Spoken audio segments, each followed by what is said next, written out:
আর কিছু গর্ধব তাদের সামনে বসে বসে আলোচনা শুনে। ঠিক কিনা বলেন? আরো জোরে। কিছু গর্ধব তাদের সামনে বসে বসে আলোচনা শুনে। বলে হুজুর এই কথাটা কেন বললেন?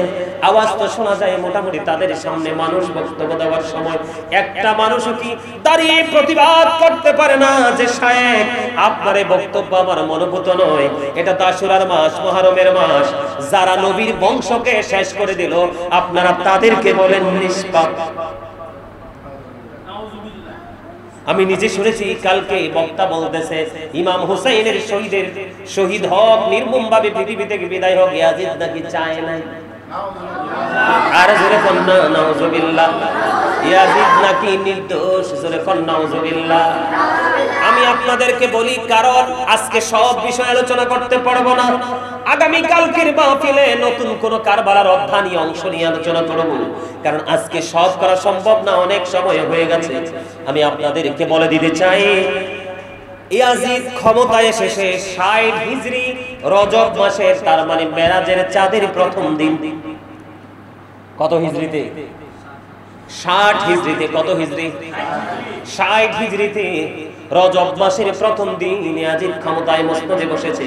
ক্ষমতার মসনদে বসার পরে ঘোষণা দিয়েছে, যেই ব্যক্তি ইয়াজিদের কাছে বায়াত গ্রহণ করবে না, ইয়াজিদের হুকুম যে মানবে না, তাকে পৃথিবী থেকে হত্যা করে বিদায় করে দিতে হবে। জোরে কন্যা নাউজুবিল্লাহ। ইয়াজিদ ক্ষমতায় বসছে, ইয়াজিদ ক্ষমতায় বসছে 60 হিজরির রজব মাসের প্রথম তারিখে।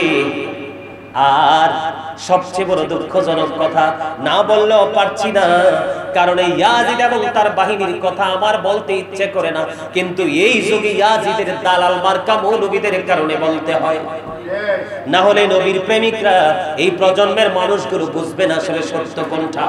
ইয়াজিদের দিকে যদি বিন্দু পরিমাণ প্রেম ভালোবাসা চায়, তোমার সব ধ্বংস হয়ে যাবে, কারণ ইয়াজিদ তার চরিত্র মোটেও ভালো ছিল না। আমি আস্তে আস্তে করে ঢুকছি, ছোট করে বলছি। ইয়াজিদ অত্যন্ত একটা বড় একটা বাপকার বেশি একটা চরিত্রহীন ছিলেন, লম্পট ছিলেন, ক্যারেক্টারলেস ছিলেন। নাউজুবিল্লাহ বলেন। Yazid is characterless, 100% characterless. আমি আপনাদেরকে বলে দিতে চাই, ইয়াজিদ 60 হিজরিতে ক্ষমতাতে আসলো। 61 হিজরিতে কারবালা হলো। কি হলো?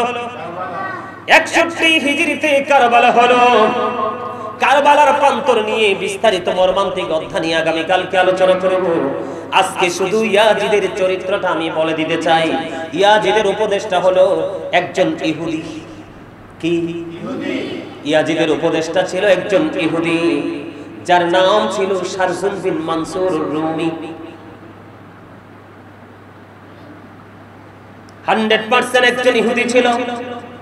আমি আগে আপনাদেরকে বলি, ইয়াজিদ কিন্তু প্রকাশ্যে কোনো মসজিদ ভাঙে নাই, প্রকাশ্যে কোনো মাদ্রাসা ভাঙে নাই, সে প্রকাশ্য কোনো কোরআন পড়ায় নাই, সে মুখে বলতো ইসলামের কথা, অন্তরে ছিল তার ইসলামকে ধ্বংস করার পায়ে তারা। এটার নামই হলো ইয়াজিদিয়াত। মুখে একটা, অন্তরে আরেকটা। আপনারা ভালো করে শুনে রাখুন, আপনাদের সন্তানদেরকেও বিষয়গুলো জানাবেন, কারণ না জানাইলে সন্তান পথভ্রষ্ট হয়ে যাবে। ইয়াজিদ 60 হিজরিতে ক্ষমতায় এসেছে। 61 হিজরিতে মুহররমের 10 তারিখে কারবালার ঘটনা ঘটিয়েছে। ধীরে ধীরে চলে গেল 61, 62, 63 হিজরিতে কি হলো? 63 হিজরিতে জিলহজের চাঁদে 27, 28, 29 তারিখ। কত তারিখ?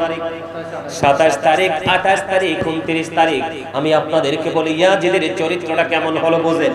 যেই মৌলবীগুলো এই ইয়াজিদের প্রশংসা করে মুহররম মাস আসলে, আশুরার মাস আসলে, আমি তাদেরকে বলবো, যদি পাপের ব্যথা হয় এই বক্তব্যগুলোকে খণ্ডন করবা। ঠিক কিনা বলে? আর জোরে। কারণ না হয় সাধারণ কোন মুসলমানের ঈমান নিয়ে চিনিমিনি খেলার ক্ষমতা, দুঃসাহস তোমাকে কেউ দেয়নি। তার কারণ হলো, ও বন্ধু, আপনারা সবাই জানেন, ইতিপূর্বে আমি আলোচনা করেছি, আল্লাহ রাব্বুল আলামিন পবিত্র কালামে হাকিমে তিনি বলে দিয়েছেন, ইন্নামাল খামরু ওয়াল মাইসিরু ওয়াল আনসাবু ওয়াল আজলামু রিজসুম মিন আমালি শাইতান। মদ, জুয়া, মূর্তি, ভাগ্য গণনা, ঘৃণ বস্তু শয়তানের কাজ। বলে হুজুর এখানে আসলেন কেন হুট করে? ইয়াজিদের চরিত্র বোঝানোর জন্য। মদ হারাম, এটা কার কাজ? কথা বলে না, শয়তানের কাজ। কার কাজ? শয়তানের কাজ। বলেছে কে? আল্লাহ কিতাবুল্লাহ প্রমাণ করেছে শয়তানের কাজ বলেছেন আমার আল্লাহ। আপনারা আমার দিকে তাকান, 63 হিজরির জিলহজের চাঁদের 27, 28, 29 তারিখ এই 3 দিন সকল নাপাক কাজ বৈধ বলে ঘোষণা দিয়েছে ইয়াজিদ বাহিনী। জোরে জোরে কোন নাউজুবিল্লাহ। কয়দিন? মদ খাওয়া হালাল করে দিয়েছে, নারীদেরকে ধর্ষণ করা হালাল করে দিয়েছে, বন্ধু বাইতুল্লাহতে আগুন লাগিয়ে দিয়েছে। নাউজুবিল্লাহ বলবেন না? আর জোরে বলেন না নাউজুবিল্লাহ। সবকিছু হালাল বলে ঘোষণা দিয়েছে। যেই মসজিদে নববীর মধ্যে 1 রাকাত নামাজ পড়লে 50,000 রাকাতের সওয়াব। কত রাকাত? 50,000 রাকাতের সওয়াব। ওই মসজিদে নববীর মতো পবিত্র মসজিদে ধাররার ঘটনা ঘটিয়েছে। 3 দিন পর্যন্ত আজান দিতে দেয় নাই, নামাজ পড়তে দেয় নাই, ঘোড়া রাস্তা বল বানিয়েছিল ইয়াজিদ বাহিনী। জোরে জোরে কন্না নাউজুবিল্লাহ। ওই নির্লজ্জের মতো পতিত মৌলবীগুলো ওই ইয়াজিদের প্রশংসা করে, ইয়াজিদকে সম্মানিত করার চেষ্টা করে। কেউ কেউ বলে ইয়াজিদ নাকি 100 রাকাত নফল নামাজ পড়ছে, আবার কেউ বলে ইয়াজিদ নাকি কোরআনে হাফেজ ছিল, আবার কেউ কেউ তাবিদের সাথে তাকে অন্তর্ভুক্ত করে। জোরে কন্না নাউজুবিল্লাহ। কোন হাফেজ এমন নোংরা কাজ করতে পারেন আপনারা জানেন না? বন্ধু 63 হিজরিতে এমন ভাবে তাণ্ডব চালিয়েছে, 1000-এর মতো মহিলা অবৈধভাবে ইয়াজিদ বাহিনীর তাণ্ডবে অবৈধ সন্তান প্রসব করেছে। নাউজুবিল্লাহ বলেন না? কি করেছে?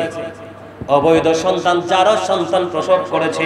700-এরও বেশি সাহাবীকে নির্মমভাবে হত্যা করেছে। 10,000-এরও বেশি মদিনার সাধারণ মানুষকে হত্যা করেছে। সে একজন কি করত? দিনের বেলা সে বানর নাচাতো। কি করত? সে দিনের বেলা বানর নাচাতো, মদ পান করত। বন্ধু সে নর্তকী দ্বারা বেষ্টিত ছিল। জোরে জোরে কন্না নাউজুবিল্লাহ। খুন করা থেকে ধরে আপনার পরের হক নষ্ট করা থেকে ধরে বন্ধু এমন কোন নোংরা কাজ নাই ইয়াজিদ করে নাই। জোরে জোরে কন্না নাউজুবিল্লাহ। তারপরেও কি ইয়াজিদকে নিয়ে কথা বলা যাবে না? কি কথা কি বুঝতে পারছেন? সবাই বুঝতে পারছে? মদ কি হালাল না হারাম? কোন ভালো মানুষ বানর নাচাইতে পারে? কোন ভালো মানুষ কি মানুষ হত্যা করতে পারে? কথা বলেন।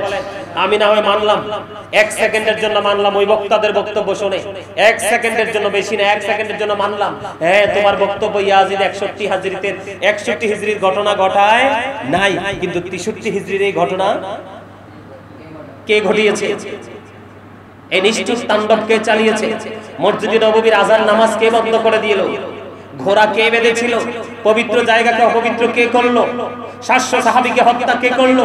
নারীদের উপর হায়নার মতো তাণ্ডব চালিয়ে নারীদেরকে গর্ভবতী করে নারীরা 1000-এর বেশি মদিনার সাধারণ নারী সন্তান প্রসব করেছে। এগুলো কে করেছে? 10,000-এর বেশি সাধারণ মানুষকে হত্যা করেছে। এগুলো কে করেছে? ইয়াজিদ করে নাই? ইয়াজিদ বাহিনী করে নাই? ইয়াজিদ আসলে ক্ষমতার লোভে নবীর পরিবারকে পৃথিবী থেকে বিলীন করে দিল, হত্যা করে দিল, শহীদ করে দিল। আসলে ইয়াজিদ কিন্তু পৃথিবীতে বেশি দিন বাঁচে নাই। ইমাম হুসাইন চলে যাওয়ার পরে মাত্র 2 বছর 8 মাস বেঁচে ছিল। জোরে জোরে নাউজুবিল্লাহ। কতদিন? মাত্র 2 বছর 8 মাস বেঁচে ছিল। নাউজুবিল্লাহ। ইয়াজিদ পৃথিবীর লোভ করেছে, আর ইমাম হুসাইনের মধ্যে লোভ ছিল সত্যকে প্রতিষ্ঠিত করা। আদর্শ হয়ে যুগ যুগ ইমানদারের কলিজায় কারবালার আগুন জাগিয়ে জেলে দেওয়া। সম্মানিত দর্শক, সম্মানিত উপস্থিতি, আর আলোচনা করছি না, অনেক আলোচনা হয়েছে। কারবালার অন্য কোন জায়গা নিয়ে অধ্যায় নিয়ে আগামীকালকে আলোচনা করব, কারণ ধারাবাহিকভাবে যখন প্রোগ্রাম করব এক এক দিন এক একটা সাইট, এক একটা সপ্তাহ নিয়ে আলোচনা করব। আজকে আমার উদ্দেশ্য ছিল কি, এই যে আশুরার আমল নিয়ে একটু আলোচনা করব, এবং ইয়াজিদ ছিলেন ইহুদিদের কি কথা বলে না কেন? ইহুদিদের দালাল। অর্থের জন্য নবীজির কলিজার টুকরাকে পৃথিবী থেকে বিদায় করে দিল। কথা বলেন না কেন? দুনিয়ার জন্য ইমাম হুসাইন যদি দুনিয়া চাইতে শহীদ হওয়া লাগতো না, ঠিক কিনা বলেন?